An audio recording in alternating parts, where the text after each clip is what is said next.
Eebbifte Waaqayyoo isa humna kootii ol ta'e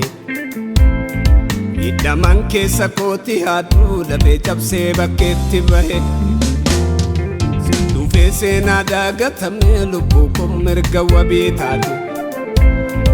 Warroolaa gangatee barbaadaa silaa anattuu aduunneete Dhufee seenaa dagatamee lubbuu koo mirga wabii taate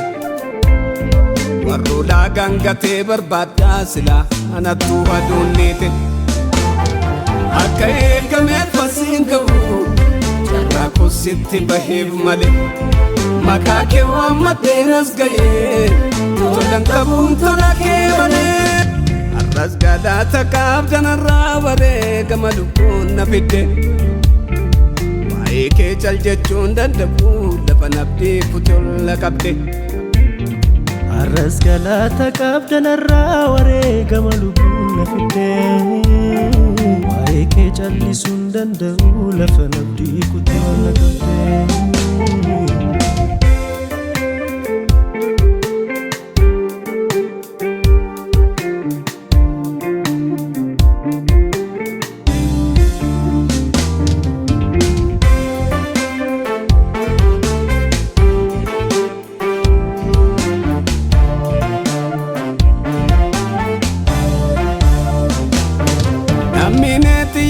Sodaate yaa Yesuus situ narraa qole akkaan caabuuttan darbatame harka kenna gargaare malee jabaadha yaanni koo si ga'a jetteetu na jajjabeessite hiika jaalalaa sirraan baree fayyina koo mirkaneessite sodaadhe otoon doorsifamuu guyyaa keetti murte beellamaa Jaalle sittin seensa naafuu falmataa koo gaafa muddama Sodaadhee otuun doorsifamuu guyyaa keetti murte beellama Si jaallee sittin geeddaramuu falmataa koo gaafa muddama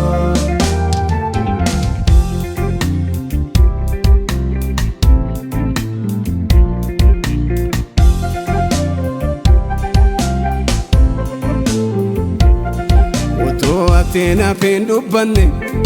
otoo ati anaaf hin duune anadhaan namni badee hafu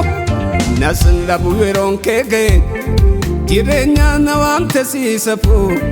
ulfina na fidde siisafu Otoo ati anaaf hin dubbanne otoo ati anaaf hin duune anadhaan namni badee hafu nan dhabu yeroon kee ga'e jireenyaaf na waamte siibsafu ulfinaaf na waamte siibsafu Amma darabee na rakkabe mata duree haaraa jalqabe si galata na baachifte biyyichi seenaa ta'e darbe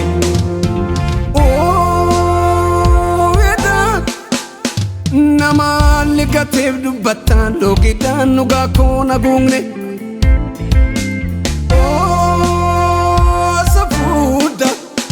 Lubbuu koo boqonnaa argatee ogummaa gaanatti hin fakkaanne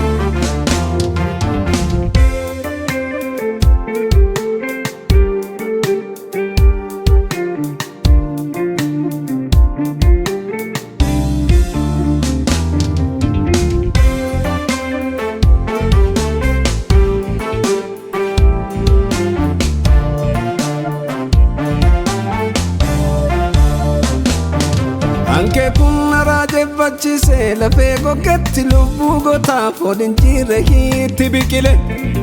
Iskerlaajiyetti dubbate safurrees isaanitti gadi Warra jiraatan jedhamanii miila isaaniitiin dhaabbatanii Galgala isaanii yaadatama warra obsaan si eeggatanii Warra seenaan isaan dagatee si kaasee sora keessaa galcha Anaafuu waan guddaa hojjette waaqarraa buutee na barbaacha Waaqarraa buutee na barbaacha Waaqarraa buutee na barbaacha Waaqarraa dhuftee na barbaacha Gara koo dhuftee na barbaacha